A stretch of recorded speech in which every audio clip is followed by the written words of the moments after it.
इंतखाबी रियासतों में तशहीरी मुहिम शबाब पर वजीर आजम नरेंद्र मोदी ने उत्तराखंड के अल्मोड़ा और उत्तर प्रदेश के कासगंज में इंतखाबी रैलियों से किया खिताब। अपोजिशन पर जमकर की तनकीद। योगी आदित्यनाथ, अमित शाह, जेपी नड्डा की भी कई इंतखाबी प्रोग्रामों में शिरकत। कांग्रेस लीडर राहुल गांधी ने गोवा में की तशहीर। वहीं पंजाब में आम आदमी पार्टी की इंतखाबी रैली।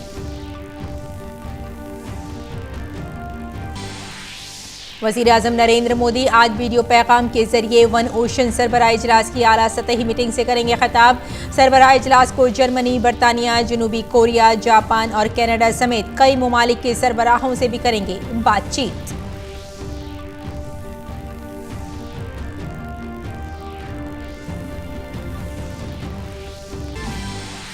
पार्लियामेंट के बजट इजलास के पहले मरहले के आखिरी दिन आज वजीर खजाना निर्मला सीतारमण ने राज्यसभा में बजट पर हुई बहस का दिया जवाब। बजट को बताया मुल्क को इस्तेहकाम बख्शने वाला बजट। कहा बजट में गुज़िश्ता साल के कुछ मंसूबों को बढ़ाया गया है आगे। ये मंसूबे आइंदा 25 साल तक करेंगे रहनुमाई। राज्यसभा की कार्रवाई 14 मार्च तक मुलतवी।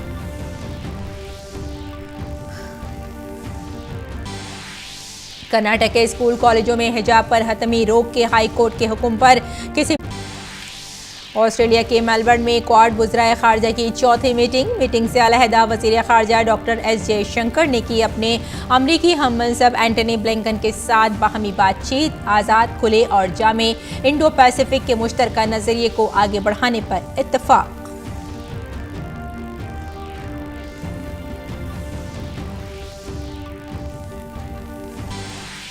और खेल की खबरों में भारत और वेस्टइंडीज के दरमियान अहमदाबाद में चल रहा है तीसरा और आखिरी वनडे। 3 विकेट सस्ते में गिरने के बाद श्रेयस अय्यर और ऋषभ पंत ने संभाली भारत की इनिंग्स।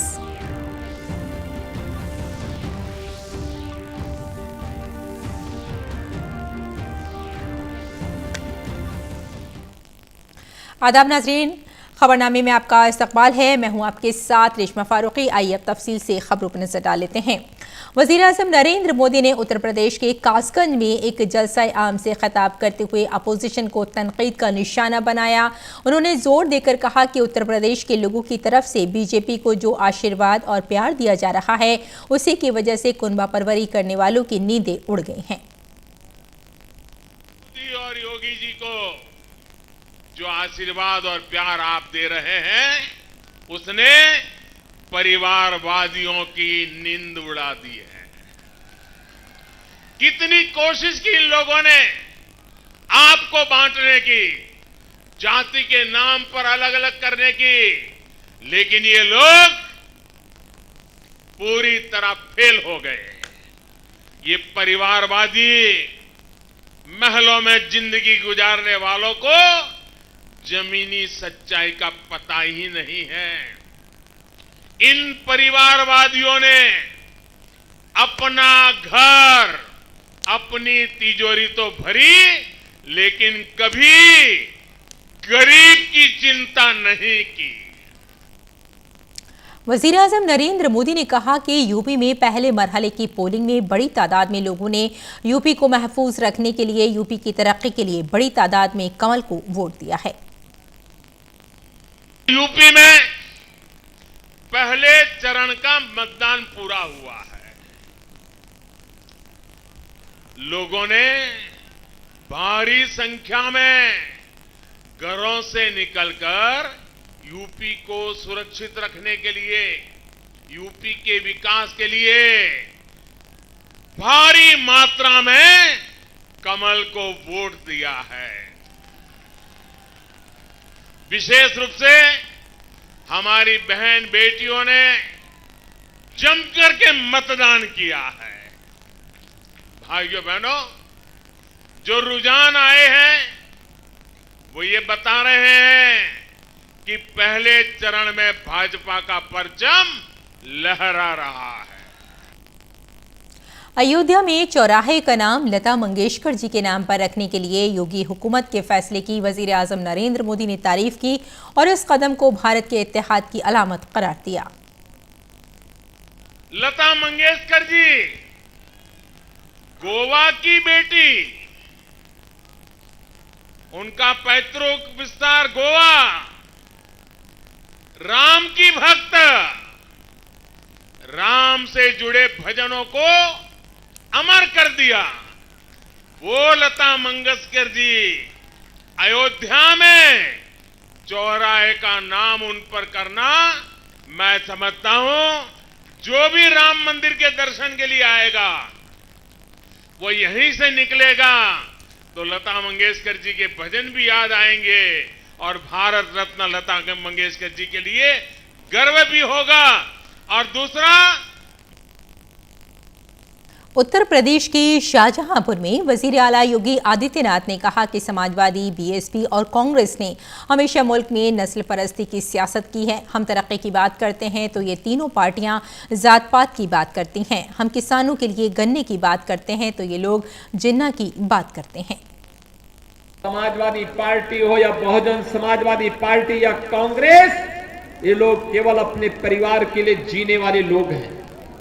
इन्होंने वंशवाद को बढ़ावा दिया। अगर हम लोग राष्ट्रवाद की बात करते हैं तो ये लोग जातिवाद की बात करते हैं। हम लोग विकास की बात करते हैं तो ये मत और मजहब की बात करते हैं। मैं समग्र विकास की बात करता हूं तो ये लोग कब्रिस्तान की बात करने लगते हैं। मैं गन्ना की बात करता हूं तो ये लोग जिन्ना की बात करने लगते हैं। मरकजी वजीर दाखिला अमित शाह ने उत्तर प्रदेश के बरेली में कहा कि वजीर आला योगी आदित्यनाथ ने मगरबी उत्तर प्रदेश से माफिया को चुन चुन कर साफ करने का काम किया है। ये जो तब्दीली आई है वो एसपी बीएसपी नहीं ला सकती, क्योंकि इन पार्टियों ने हमेशा इख्तिदार के लिए माफियाओं का इस्तेमाल किया है। पश्चिमी उत्तर प्रदेश और रुहेलखंड से चुन चुन कर माफियाओं को समाप्त करने का काम योगी आदित्यनाथ जी ने किया है। मित्रों, योगी आदित्यनाथ आज एक जमाने में माफियाओं को देखकर उत्तर प्रदेश की पुलिस भाग जाती थी। आज पुलिस की सायरन सुनकर माफिया इधर उधर हो जाते हैं। ये जो परिवर्तन आया है, ये परिवर्तन सपा बसपा सपा नहीं ला सकते, क्योंकि ये जातिवादी पार्टियों की मजबूरी है कि उनको माफियाओं को संरक्षण देना पड़ेगा। वजीर दाखिला अमित शाह ने उत्तर प्रदेश के शाहजहांपुर में एक इंतखाबी रैली से खिताब करते हुए कहा कि बीजेपी मुल्क की वाहिद पार्टी है जिसमें कुनबा परवरी को अहमियत नहीं दी जाती है। उन्होंने कहा कि जिसमें मुल्क के तई अकीदत का जज्बा है वही बीजेपी का लीडर बन सकता है। अरे भारतीय जनता पार्टी ऐसी पार्टी है जहां परिवारवाद को कोई स्थान नहीं है, जिसमें दमखम होता है, देश के प्रति भक्ति होती है, वो यहाँ आकर नेता बनने के लिए लायक माना जाता है। मित्रों, लायक माना जाता है। 5 ही साल में मोदी जी और योगी जी ने उत्तर प्रदेश को 7वें नंबर से दूसरे नंबर पर लाने का काम कर दिया है। वजीर आजम नरेंद्र मोदी ने आज उत्तराखंड की अल्मोड़ा में विजय संकल्प सभा से खिताब किया। वजीर आजम ने वोटरों पर एतमाद का इजहार करते हुए कहा कि वोटर कभी अच्छे कामों, अच्छे इरादों को भूलते नहीं हैं और कभी भी नेक नियत वालों का साथ नहीं छोड़ते हैं।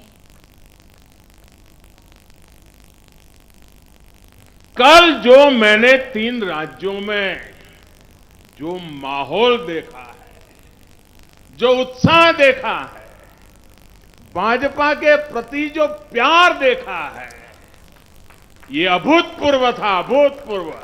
और मैं देख रहा हूं कि मतदाता कभी अच्छे कामों को भूलते नहीं है, अच्छे इरादों को भूलते नहीं है और कभी भी नेक नियत वालों का साथ छोड़ते नहीं है।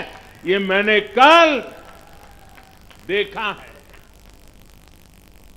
वजीर आजम ने कहा कि उत्तराखंड के अवाम जानते हैं कि बीजेपी की डबल इंजन सरकार रियासत की तरक्की कर सकती है। अब उत्तराखंड तरक्की की बुलंदी की जानिब बढ़ रहा है। उत्तराखंड को नई शिनाख्त मिल रही है।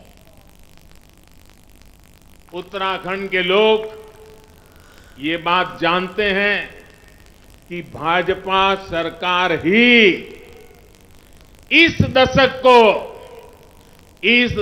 को उत्तराखंड का उज्जवल दशक बना सकती है। इसलिए एक बार फिर डबल इंजन की सरकार उत्तराखंड में आना तय है। भाजपा का संकल्प है, जितनी ऊंचाई हमारे पहाड़ों की है उतनी ही ऊंचाई तक हमें उत्तराखंड के विकास को, उत्तराखंड की समृद्धि को भी लेके जाना है। वजीर आजम ने कहा कि उनकी हुकूमत सबका साथ, सबका विकास, सबका विश्वास और सबका प्रयास के अज़्म के साथ काम कर रही है।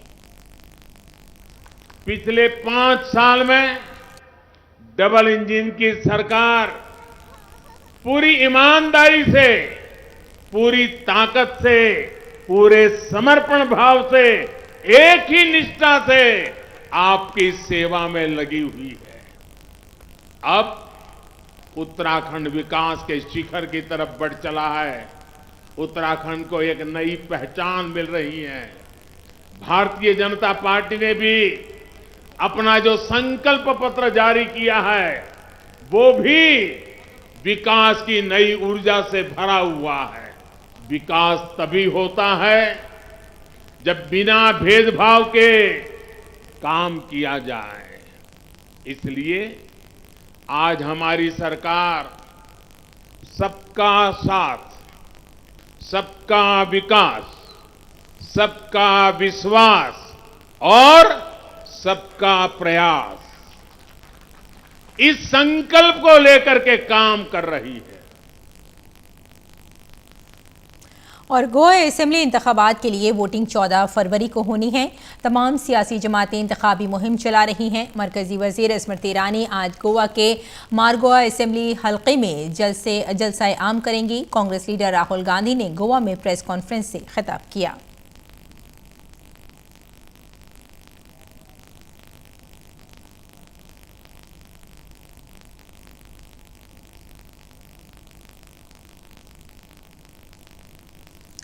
इलेक्शन कमीशन ने उत्तर प्रदेश, पंजाब, गोवा, मणिपुर और उत्तराखंड में होने वाले इंतखाबात के पेश नज़र कल सुबह 7 बजे से 7 मार्च शाम 6:30 बजे तक एग्जिट पोल पर पाबंदी लगा दी है। कमीशन ने गुज़श्ता माह इस सिलसिले में नोटिफिकेशन जारी किया था। इस दौरान प्रिंट या इलेक्ट्रॉनिक मीडिया के जरिए एग्जिट पोल्स की इशाअत या तशहीर और किसी दूसरे तरीके से नश्र करने पर पाबंदी होगी। सदर जमहूरिया रामनाथ कोविंद ने महाराष्ट्र राजभवन के नए दरबार हॉल का इफ्तिताह किया। इस दौरान गवर्नर भगत सिंह कोश्यारी और वजीर आला उद्धव ठाकरे भी मौजूद थे।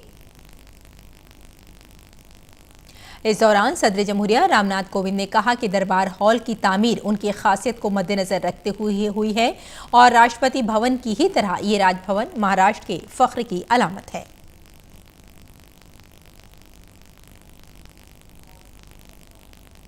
मुझे ये जानकर खुशी हुई कि हेरिटेज बिल्डिंग की विशेषता को बचाए रखते हुए भी ये नवनिर्माण किया गया है।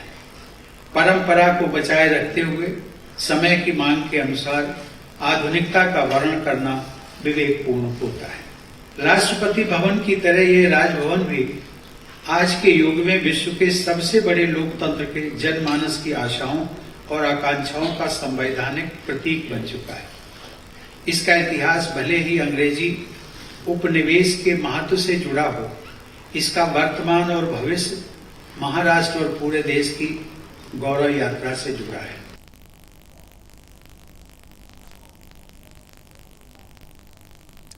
वजीर खारजा डॉक्टर एस जयशंकर ने आज ऑस्ट्रेलिया के मेलबर्न में वज़राए खारजा की चौथी मीटिंग में शिरकत की। इस इजलास में ऑस्ट्रेलिया, जापान और अमेरिका के वज़राए खारजा ने भी शिरकत की। ये इजलास गुज़श्ता साल फरवरी में होने वाली वर्चुअल मीटिंग के फैसलों पर अमल करने के लिए मुनक़्क़द किया गया है। इजलास में इलाक़ाई स्ट्रेटेजिक उमूर पर तबादला ख्याल किया गया। बाद में एक मुश्तरका प्रेस कॉन्फ्रेंस से खिताब करते हुए वज़ीर ख़ारजा एस जयशंकर ने कहा कि ऐसा एजेंडा बनाया जा रहा है जो एक आज़ाद, खुले और जामे हिंद बहरुल काहिल के हमारे मुश्तरका विजन को आगे बढ़ाने की कोशिश करता है। उन्होंने कहा जो बातचीत हुई है उससे वाज़ेह हो गया है कि मुताल्लिक़ा ममालिक के दरमियान मजबूत दो तरफ़ा ताल्लुक़ात और मुश्तरका जमहूरी अक़दार ने क्वाड को मुतहरिक बना दिया है। Interactions that we've had has made it evident that robust bilateral relations between our respective countries, our strategic convergences, and our shared democratic values have all combined to make the Quad a vibrant and substantial framework. We are building an agenda which seeks to further our shared vision of a free, open, and inclusive Indo-Pacific. We are keen to work together to further peace and stability and economic prosperity in the Indo-Pacific through collective efforts which address contemporary issues. Australia के Melbourne शहर में quad वज़राए ख़ारजा की meeting हुई। इस मौके पर ऑस्ट्रेलवी वज़ीर ख़ारजा Mars पैने ने कहा कि मुलाकात में तमाम ममालिक ने साइबर और दहशतगर्दी के ख़िलाफ़ ताउन पर इत्तफ़ाक़ किया। उन्होंने ये भी कहा कि क्वाड ममालिक हिंद बहरुल काहिल के इलाके में मैरीटाइम सिक्योरिटी ताउन को बढ़ाने पर भी मुत्तहिद है। We agreed to strengthen Quad SADA and counter-terrorism cooperation, including by coordinating efforts to address the threat of ransomware. We discussed humanitarian and disaster response and vital infrastructure delivery, which is climate adapted and climate resilient in consultation with our partners. We agreed to boost maritime security support for Indo-Pacific partners to strengthen their maritime domain awareness and ability to develop their offshore resources, to ensure freedom of navigation and overflight, and to combat challenges such as illegal fishing. और राज्यसभा में parliament के budget इजलास के पहले मरहले का आज आखिरी दिन था। वज़ीर ख़ज़ाना निर्मला सीतारमण ने राज्यसभा में बजट पर बहस का जवाब दिया। वज़ीर ख़ज़ाना ने कहा कि ये बजट मुल्क को इस्तेहकाम देने वाला है। इस बजट में गुज़श्ता साल की कुछ स्कीमों को आगे बढ़ाया गया है और यही स्कीमें आने वाले 25 सालों में हमारी रहनुमाई करेंगी। उन्होंने कहा कि इस बजट का मकसद पायदार तरक्की है। So we went in for a budget which would stand for continuity,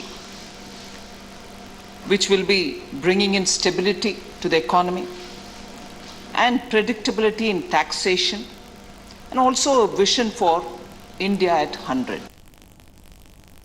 आम बजट पर बहस का जवाब देते हुए वज़ीर ख़ज़ाना ने कहा कि भारत की ज़राअत को बेहतर और जदीदकारी के लिए ड्रोन बहुत ही मौसर आला है। इसमें गांव के नौजवानों को भी ट्रेनिंग दी जाएगी। ड्रोन टेक्नोलॉजी ज़राअत में खादों, कीड़े मारने वाले अद्वियात के इस्तेमाल में महारत लाएगी। उन्होंने कहा कि स्टार्टअप्स भारत की मईशत को मजबूत बनाने में भी मदद कर रहे हैं। Bringing in drone, we are able to bring in efficiencies in the use of fertilizers, in the use of pesticides, and also making a good technology-driven assessment of the crop density and also possibly predicting the output. वज़ीर ख़ज़ाना निर्मला सीतारमण ने Congress party को तनकीद का निशाना बनाते हुए कहा कि अगर भारत की आज़ादी के 100 साल मुकम्मल होने पर हमारे पास कोई विजन नहीं है तो हमें इस तरह का खमियाजा उठाना पड़ेगा जैसा कि 70 साल में उठाना पड़ा है। उन्होंने कहा कि कांग्रेस हुकूमत के पास सिर्फ एक ख़ानदान को फ़ायदा पहुँचाने के अलावा कोई मिशन नहीं है। The coming 25 years are going to be important. No wonder we are calling it as Amrit Kaal. And these 25 years, if there is no vision for India at 100, sir, we will suffer similarly as was the first 70 years when 65 years were with the Congress, which had no vision except for supporting, building and benefiting one family. आम budget पर बहस का जवाब देते हुए वज़ीर ख़ज़ाना निर्मला सीतारमण ने कहा कि 2008 और 2009 के मालियाती बहरान के दौरान महंगाई 9.1% थी जबकि वबाई अमराज के दौरान ये 6.2% थी। इस पर कोरोना वबा का बड़ा असर पड़ा। The CPI inflation of in that time was 9.1%, meaning inflation was at 9.1%, the CPI, for a reduction of only 2.12 lakh crores, which is big enough. Global financial crisis hit us. That was the reduction in gain. Whereas the pandemic hit us and the loss to the GDP was 9.57%, and our management of the inflation is that it is only 6.2%. Supreme court ने कर्नाटक के स्कूलों और कॉलेजों में हिजाब पर उबूरी पाबंदी से मुतालिक हाई कोर्ट के हुक्म में मुदाखलत करने से इनकार कर दिया है। Chief justice NV. रमन्ना ने कहा कि हाई कोर्ट का हुक्म अभी नहीं आया है। इस मामले को इतने बड़े पैमाने पर उठाने की और मुकामी मसले को कौमी मसला बनाने की जरूरत नहीं है। अदालत ने कहा कि हम सब जानते हैं कि क्या हो रहा है, मुनासिब वक्त पर मुदाखलत करेंगे। कर्नाटक की मदारिस मसाजिद तंजीम की जानिब से दायर दरख्वास्त में कर्नाटक हाई कोर्ट के फैसले को मुस्लिम लड़कियों के साथ इम्तियाजी सुलूक करार देते हुए हुक्म पर फौरी तौर पर रोक लगाने की दरख्वास्त की गई है। गौरतलब है कि कर्नाटक हाई कोर्ट ने कल कहा था कि स्कूल में अगली समात तक मजहबी लिबास पहनकर नहीं आना चाहिए। हाई कोर्ट इस मामले की अगली समात 14 फरवरी को करेगा। और मुल्क में कोरोना की तीसरी लहर में मुसलसल धीमी पड़ रही है, तो वहीं टीकाकारी की तादाद भी तेजी से बढ़ रही है, जिससे मुल्क में इन्फेक्शन की रफ्तार धीमी पड़ गई है। कोविड वबा के खिलाफ सबसे मौसर हथियार की शक्ल में शुरू की गई टीकाकारी मुहिम के तहत मुल्क में अब तक 171.73 करोड़ से ज्यादा टीकों की खुराक दी जा चुकी है। वहीं टीकाकारी मुहिम के 391वें दिन शाम 7 बजे तक 43 लाख से ज्यादा कोविड टीके लगाए गए। टीकाकारी मुहिम मुल्क में लोगों की कोविड से हिफाजत का अहम जरिया है और इसका आला सतह पर मुसलसल जायजा और निगरानी की जा रही है। दुनिया भर में ओमिक्रॉन की वजह से कोरोना वायरस के मामलात में तेजी से इजाफा हो रहा है। अब तक कोरोना इन्फेक्शन के 40 करोड़ 60 लाख से ज्यादा मामले दर्ज हुए हैं। वहीं 58,06,000 अफराद की कोरोना इन्फेक्शन से मौत हो चुकी है। अमेरिका में कोरोना के ओमिक्रॉन वेरिएंट के मामले तेजी से बढ़ रहे हैं। अमेरिका में अब तक कोरोना के कुल 7 करोड़ 89 लाख मामले दर्ज हो चुके हैं। अमेरिका में अब तक 9,38,000 से ज्यादा अफराद हलाक हो चुके हैं। वहीं यूरोपीय मुमालिक में भी ओमिक्रॉन वेरिएंट की वजह से कोरोना के मामले बढ़ रहे हैं। फ्रांस में सबसे ज्यादा 2 करोड़ 13 लाख मामले दर्ज हुए हैं, जबकि बरतानिया में भी कोरोना से मुतासिरा अफराद की तादाद 1 करोड़ 80 लाख से तजावुज कर गई है। रूस में 35 लाख से ज्यादा और जर्मनी में 1 करोड़ 18 लाख से ज्यादा मामले सामने आए हैं। और बरतानिया के वजीर आजम बोरिस जॉनसन ने यूक्रेन में जारी तनाज़े के बारे में कहा है कि अगर रूसी फौज यूक्रेन पर हमला करती है तो बहुत ही खून खराबा होगा।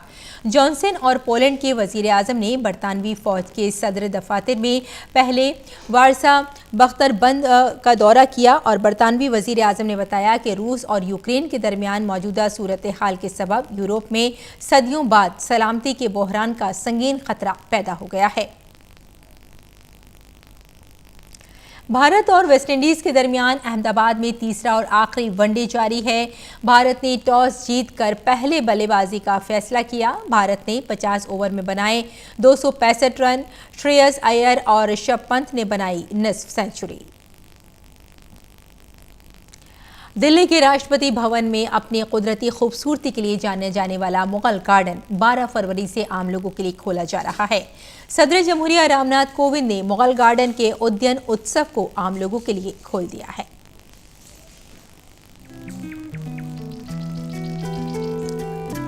राष्ट्रपति भवन का मशहूर मुगल गार्डन अपनी खूबसूरती के लिए जाना जाता है। मुगल गार्डन 12 फरवरी से आम लोगों के लिए खोला जा रहा है। लोग 12 फरवरी से 16 मार्च तक मुगल गार्डन की खूबसूरती का दीदार कर सकेंगे। मुगल गार्डन रोजाना सुबह 10 बजे से शाम 5 बजे तक खुलेगा। सदर जमहूरिया रामनाथ कोविंद ने जुमेरात को राष्ट्रपति भवन का सालाना उद्यान उत्सव आम लोगों के लिए खोल दिया है। वबा के दौरान मुसलसल दूसरे साल भी एहतियाती इक़दामात के साथ मुगल गार्डन खोला जा रहा है। पिछले साल की तरह इस साल भी एहतियाती इक़दामात की वजह से दाखिला रास्त तौर पर नहीं होगा। विजिटर्स को सिर्फ एडवांस ऑनलाइन बुकिंग के जरिए ही मुगल गार्डन को देखने की इजाजत होगी। लोग यहाँ पे आने के लिए ऑनलाइन बुकिंग के द्वारा ही आ सकते हैं। वॉक इन एंट्री इस बार नहीं है, क्योंकि हम लास्ट ईयर की पिछले साल की तरह ही कोविड प्रोटोकॉल का सम्मान कर रहे हैं। और ऑनलाइन बुकिंग rb.nic.in से जाकर के की जा सकती है। सवेरे 10 बजे से शाम 5 बजे तक ही खुला रहेगा। ये 7 स्लॉट में डिवाइड किया हुआ है। एक स्लॉट 1 घंटे का है, जिसमें 100 लोग आ सकते हैं। मुगल गार्डन में इस बार 11 किस्म के तकरीबन 10,000 ट्यूलिप के पौधे हैं। 138 तरह के गुलाब, और 70 तरह के तकरीबन 5000 फूल यहाँ आने वालों का इस्तकबाल करेंगे। दवाओं की अहमियत के हामिल पौधों से आरास्ता हर्बल गार्डन लोगों की तवज्जो का मरकज बना हुआ है।